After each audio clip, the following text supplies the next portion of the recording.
Gerson Francisco Schmidt. A minha vida era totalmente destruída em todos os sentidos. Familiar, sentimental, possuía vícios de drogas, de cocaína, de maconha, de bebida, vivia nas noites, emprego para mim não dava certo, passava realmente miséria na minha casa. E os meus negócios, nada que eu tentasse dava certo. E a minha vida possuía doenças, enfim, era totalmente destruída. Vivia numa alegria aparente, só vivia de imagem, de aparência, até que um dia um milagre aconteceu na minha vida. E aí a minha vida foi transformada.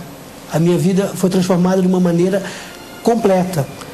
Hoje eu tenho 11 pessoas que trabalham para mim, a minha vida financeira está resolvida, tenho carros novos, tenho uma família abençoada, a minha esposa tem o carro dela, tenho meu apartamento, a minha vida sentimental que era destruída, eu tenho uma esposa abençoada por Deus, tenho uma família, tenho filhos.